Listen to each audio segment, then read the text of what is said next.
Hey guys, today's video is going to be over Still Alice by Lisa Genova. First, let me say that I absolutely loved this. It was extremely well written and I loved every single moment of it. It was just such a great book and I highly recommend it. So first, let me tell you a little bit about the book. Still Alice is about Alice Howland, who is a cognitive psychology professor at Harvard University. In the weeks leading up to Alice's 50th birthday, she starts noticing that she is having some difficulties remembering certain things. It isn't until after she turns 50 that she finally kind of realizes, okay, maybe this might be menopause.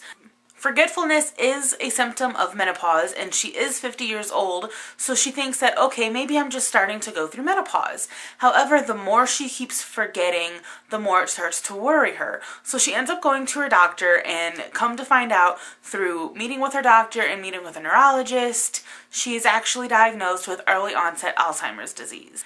So the book is basically a 2-year time frame of Alice's memory deterioration, and it goes from her just forgetting little things to telling her husband about her diagnosis, to telling their children about her diagnosis, to telling the faculty at Harvard about her diagnosis, to eventually everyone knows. So basically the small things that she starts forgetting about is she forgets to grab her BlackBerry off the table when she's out to dinner with her daughter.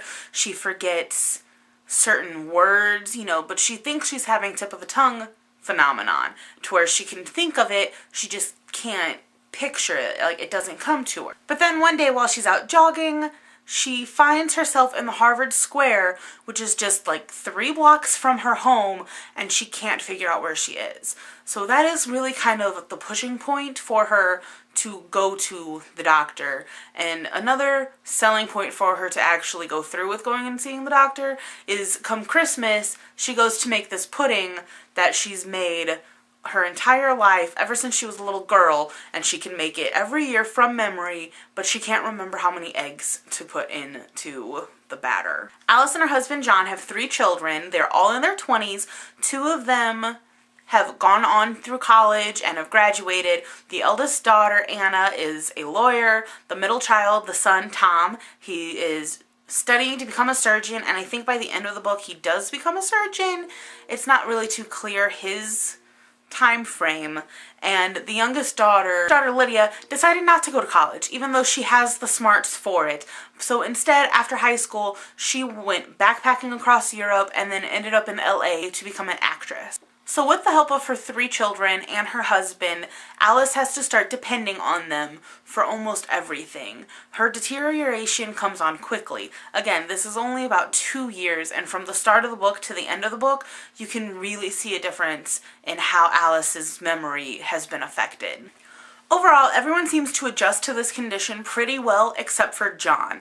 John really kind of started to annoy me a bit because he's just not there a lot, and it seems like he's not handling the diagnosis of his wife very well, because he's just, at first he denies it, and then it's almost like by living out his life how it would be if she didn't get diagnosed with this, he thinks that it's helping her, when in reality it's actually hurting her and making her deteriorate faster. Lisa Genova has her PhD in neuroscience, so the facts in this book are really well researched and she knows what she's talking about.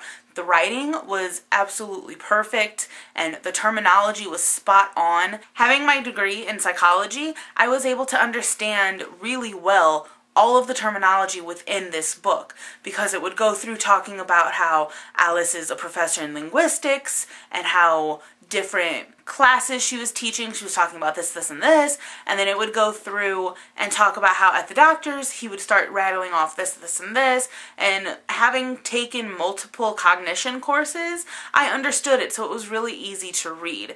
Now, I don't know if it was as easy to read for someone who isn't familiar with the psychology jargon, but the way it was written, I believe it would be. Because although she doesn't go into much detail about what each of those words mean, you can kind of piece it together and figure it out. Again, I'm not entirely sure, but that's how I got it. To put that in perspective a little bit, had this book been written about Tom and his journey to becoming a surgeon, I would not have understood the surgical terms in the book because I don't have that kind of background. But having a background in psychology, I was able to follow this extremely well. And I really appreciate the fact that Lisa Genova does have her PhD in neurology, because then you know for sure that she did her research and she has everything correct in here. Even though it is a work of fiction, she made it as close to real life as possible. Overall, I really enjoyed the way this was written as well. It is written in third person point of view, and it does occasionally go into first person when we're inside of Alice's head, but the way it was written makes it feel like it was first person all the way through. And the reason I say this is because at the beginning of the novel, everything is really clear and laid out, just how Alice is seeing it, how Alice is remembering it. But then towards the middle and even more towards the end of the novel, things start getting jumbled, and Genova does a really well job of repeating things, which is how a person with Alzheimer's starts remembering things. For example, there's a scene in here where Alice is laying in bed, she, can't get to sleep, and she starts thinking about, all the different things, like, oh, I can't get to sleep, maybe it's because I nap too much in the day, or maybe it's because, or maybe I nap because I don't get to sleep, and she just starts going through this pattern, and then she's like, oh, well, I have those sleeping pills, well, maybe I'll go take some. So she gets up to go try and find her sleeping pills, and she goes downstairs and starts searching, but she doesn't know what she's searching for. It's 3 a.m. Her husband hears her downstairs and comes down and is like, what are you doing? It's 3 a.m., let's get back to bed. So they go back to bed, and Alice immediately starts over with, oh, I can't sleep, maybe I can't sleep because I took a nap today, or maybe I napped so much because I'm not sleeping, oh, I had those sleeping pills, what did I do with them? And she starts to go searching again. And Genova does a really, really amazing job of making it the exact same paragraphs. Like, you feel like you're rereading something, like, wait a minute, I just read that, but you're 2 pages later into the story. It was just amazing, and I really, really enjoyed that aspect of this. As you can see, I have the movie cover, which I don't mind it. It's okay. Like, it's not a bad movie cover. I've seen worse. I would prefer to have the original cover, but I couldn't find the original cover. And of course, 2 days after I bought this, Denny and I found the original cover. And about a week after that, the original cover was back in stock at our local bookstore. But that's okay. I don't mind this cover. So if you look at the original book cover, it is pure white with really pretty blue butterflies on it. And I didn't really understand why the blue butterflies, but about 100 pages in, you find out why the blue butterflies. So you find out that Alice wears this really pretty blue butterfly necklace that was her mother's. Her mom only wore it on special occasions, but Alice decided, why not? I'm just going to start wearing this anyway. So a part in the book that it really clicked, like, oh, okay, that's why there's butterflies on the cover, is this paragraph. I'm just going to read it. Plus, she liked being reminded of butterflies. She remembered being 6 or 7 and crying over the fates of the butterflies in her yard after learning that they lived for only a few days. Her mother had comforted her and told her not to be sad for the butterflies. Just because their lives were short didn't mean they were tragic. Watching them flying in the warm sun among the daisies in their garden, her mother had said to her, "See, they have a beautiful life." Alice liked remembering that.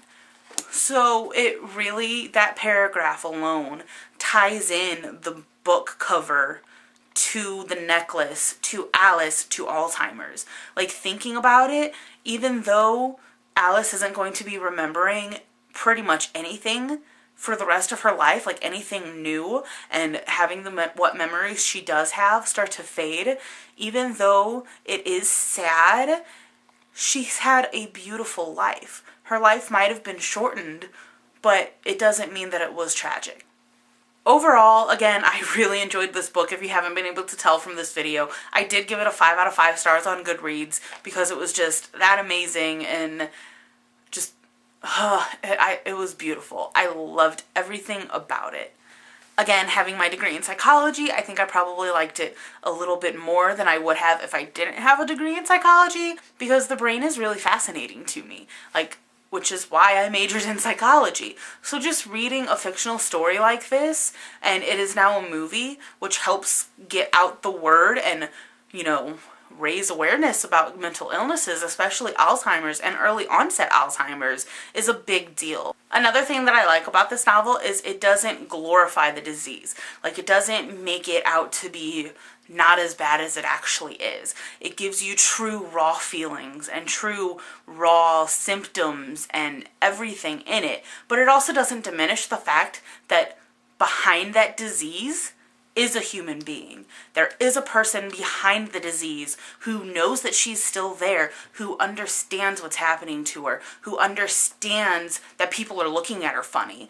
And it's just, I don't know how much I can say it. Like, it was just really well written and a really great story. So that's really all I have for you guys today. I have a little bit more broad thoughts on my blog post, so be sure to check that out if you're interested. There is stuff in my blog post that I didn't mention that kind of goes more into depth about the characters and how I feel about the characters. So if you're interested in that, please check it out. Thank you so much for watching, guys. I really hope you enjoyed this video.